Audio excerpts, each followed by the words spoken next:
But back, what was I watching? I was watching this right here. They did Juice WRLD dirty. Y'all know my Blackie. I really appreciate that. You know, he was one of the first to ever reach out to me when I started doing YouTube. Like, this a real. I talk to bro often. That's a real one. Story regarding Juice. But this Juice WRLD situation is crazy. Like, he been in a lot of controversy, and the man not even alive. It's people playing with his legacy. Juice WRLD and how they did him dirty. You might have heard or seen something about this. The other day, Juice WRLD's highly anticipated posthumous album, The Party Never Ends, got released. It's his fifth trash cover. Oh my God, that's so disrespectful. Oh, my next video, it is a Juice WRLD video. I'm talking about. I showed y'all. It's right here. Wait, it disappeared. It's somewhere. I'll show y'all later. But my next video is a Juice WRLD video. It's how Juice WRLD's legacy was destroyed, and that's basically what I'm talking about. I'm talking about like everything leading up to this album and the aftermath of the album. This shit never came out, and especially shouldn't have came out with this stupid ass cover. Bro, he looked crazy. Studio album. Like, how were y'all comfortable? Okay, releasing an album is one thing, but doing a cover like this, that's a whole nother thing. That's disrespectful. His final one, which is crazy to think about. I don't know how true that is, but it's what they're saying. It's not. I promise you, I can guarantee you this is not going to be his final album, because these labels love milking dead artists. They're going to pull an X with Juice WRLD, and they're going to release an album that's obviously unfinished and fill it with a whole bunch of dumbass features. I already see it happening.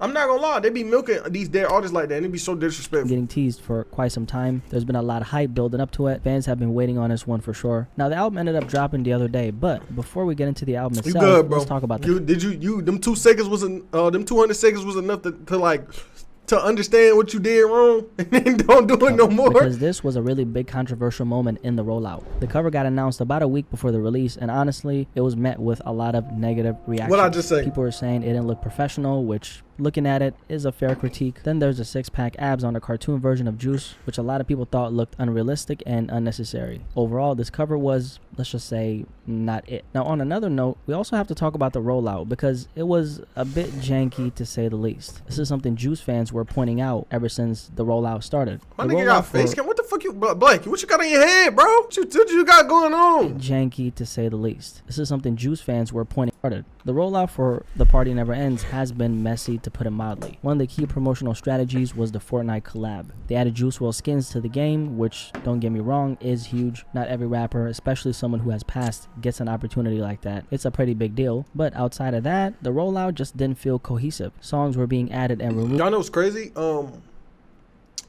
This album got announced in 2021. When I was digging for this Juice WRLD video, I found them niggas announced this album in 2021. But not only did they announce it, they had a pre-save link for this album in 2021. They was like, oh yeah, The Party Never Ends is coming this year. Like, they had a teaser trailer with a song in the background and everything, but it didn't come out until 2024. And this happened in 2021, which is so crazy to think about. Last minute, like some Juice WRLD fans were mentioning on Twitter, just days before its release. On a serious note, The Party Never Ends rollout is really bad, Riley said on Twitter. It's carried by the Fortnite collab, which isn't enough. The cover still hasn't been picked, and songs are being added and removed last minute, just days before the release. People have been waiting years for this, so the disorganization of this entire rollout and release left a lot of fans frustrated. Then there's the track list reveal. This caused even more controversy because fans were anticipating certain records to be included, and those records ended up being left out. One song in particular. Look, with that right there, that's just a lose-lose situation. Look, the man is dead. You know, the man dead, and he got so many songs in the tuck, and so many of the songs done leaked and got modified and changed. Bro, you can't expect nothing to be on these posthumous albums, bro. You can't expect nothing specific to be on there because it's most likely not gonna be there.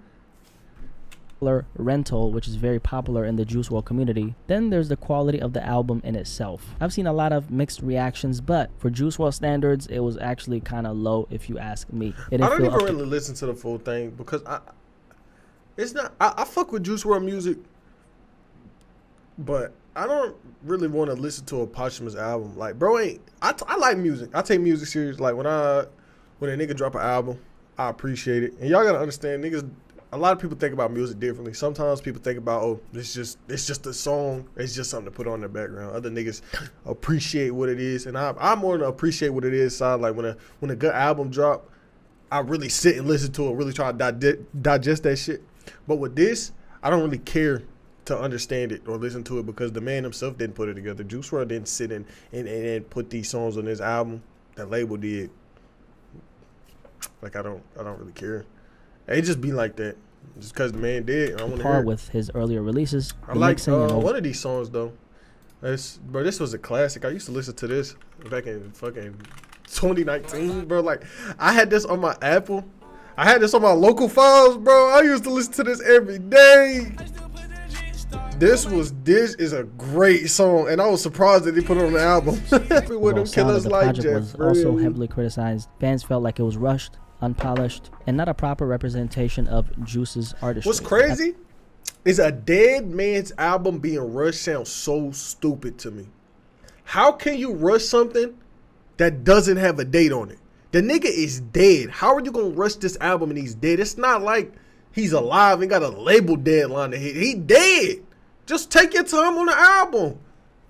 If you're gonna change something up on the album, make the production better, make the mixing better, spend time doing something that's gonna make the actual music itself sound better.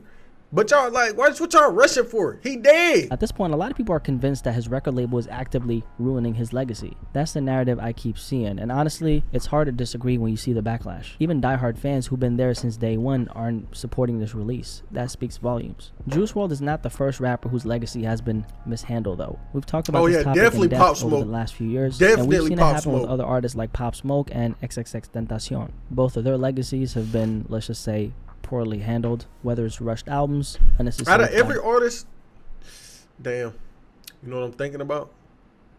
Look, I ain't even gonna say. Out of all the artists that have passed away in recent years and like how their legacy has been treated, Lil Peep and Mac Miller then had their legacy treated the best. They ain't been throwing out unfinished, like hella unfinished albums. They ain't been just throwing albums with a million features. They actually been putting out solid bodies of work, and I hate to say it, but them the two white niggas that died. Juice WRLD, X, Pop Smoke, 3 black men, their legacy is just getting ruined. But Mac Miller, for example, he been getting treated crazy. Like his music really been getting treated with care since he passed away. Celebrations or decisions that don't align with who they were as artists, the pattern is very clear. This is the same movie playing out all over again. So honestly, I'm not surprised to see this happening with Juice WRLD's legacy. Granted, I'm not as emotionally moved by the missteps, if you will, probably because I'm just not as invested as the day one fans. That said, I'll admit I'm pretty disappointed listening to this album. If you're not familiar with how record deals work, let me break it down. When an artist signs a contract with a label, the terms are almost always heavily one-sided against the artist. We've talked about this before, but to make it clear, most artists sign contracts that last in perpetuity. What that means is they're essentially signing away their masters forever. So whether you're lucky enough to live to 60 years old or tragically pass away. A lot of artists in general don't ever get their masters back. You gotta have a lot of money and power to get your masters back if you sign them away. Y'all know NLE Chopper, even though niggas might just treat him like a horn dog, that man still got his masters. That nigga is he good. He gonna be touching money forever. That man got hit songs out and he own his masters. Do y'all know how much money he making? Look, bro,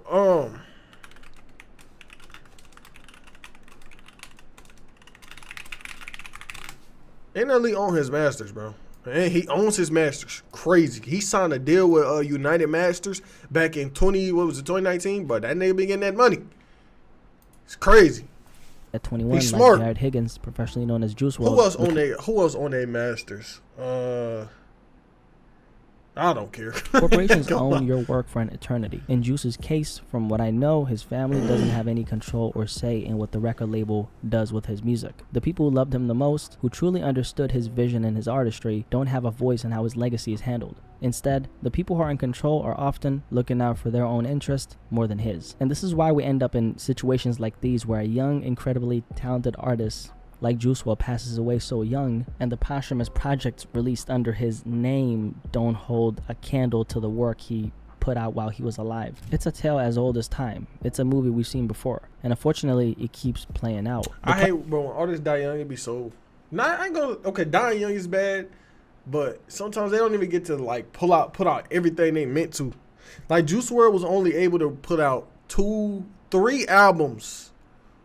Two solo albums in the collab tape with Future when he was alive. That nigga probably would have had out. It's 2024. He died in 2019. He probably would have had some crazy music out by now. I think if Juice WRLD didn't pass away, he would have been one of the biggest artists alive right now. And I say this because legends never die. Yes, he was dead. Yes, the sales got inflated. But man, this nigga posting bullshit in my chat. But legends never die. So 500K. Granted, he was dead, but still, if he had that much pull around the time of his death, imagine how much his next album would have sold if he was alive. And death inflates sales, but not that much. And I say this because think about when X died. X died, right? In the first album that they released after he passed away was Skins. That sold 132K first week. Now compare this to what Juice WRLD Legends Never Die sold.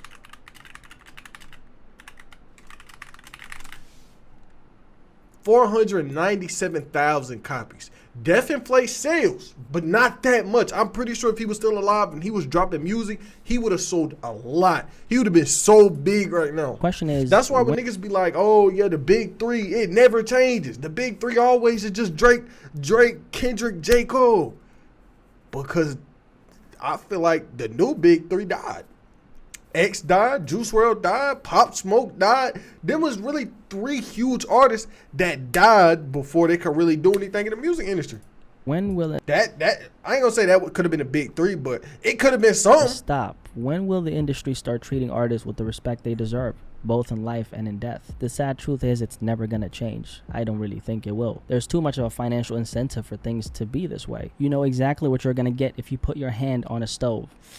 You're gonna get burnt. So it's up to the artist to be as smart as possible by thinking way ahead into the future and not getting burnt. Now these things become very complicated when the artist in question ends up dying at a young age. No one plans to die young, that's a fact. Juice wasn't planning to pass away at the age he did. The circumstances on our private jet ingesting those pills led to things ending the way they did. Yes, it was a decision, but that nigga block out. How did I get back here? Did that nigga block out Ali? That if he was that Ali Lottie? What the fuck? Plans to die young, that's a fact. Ingesting nigga blocked Ali out. To things that's valid though. She be tripping. Why my camera so blurry?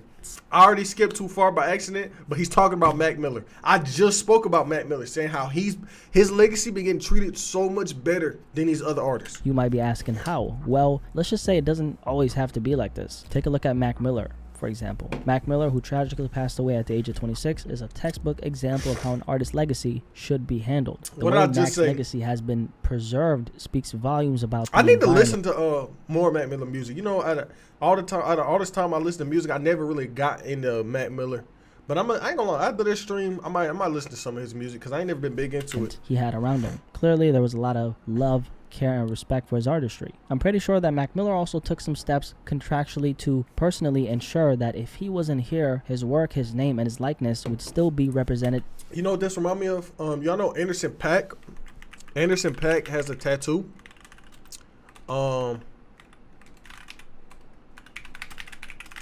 He has a tattoo on his arm that says, "Do not release my music when I'm dead." Where is it? Okay, I can't make the picture big. It says, "When I'm gone, please don't release any posthumous albums or songs with my name attached. Those were just demos and never intended to be heard by the public." That's power. Like, that's crazy right there. Because he's seen the bullshit that go on. And watch. I hate to say it, but watch his label not respect what he said. Watch he pass away and his label come out and drop this music anyway. Niggas be disrespectful like that. Them labels do be bro. Them labels don't give a fuck about the artist. The artist got to understand that. Them labels don't give a fuck about niggas. Like, you drop, you pass away, even if you saying this, even if you say I don't want no posthumous music released, I watch the label do it anyway. In the right way. If that wasn't the case, there's no way everything related to Mac Miller would have this overwhelmingly positive tone to it. An artist's environment is crucial. For someone like Juice WRLD, I can't fully speak on the specific people he had around him or their character, aside from Ali, Lottie, but yeah, we're not gonna Bro, I can't stand Ali Lottie. What the fuck? For certain is that Juice didn't have the best environment around him, and that environment reflected in his mental state. He was deep into addiction, through a lot of drugs in his system, and that was apparent even in interviews. I'm sure you've seen those clips of Juice dozing off mid-conversation. I want you to describe that single and that track that we're playing right now. Oh my God, that's terrible. That's crazy.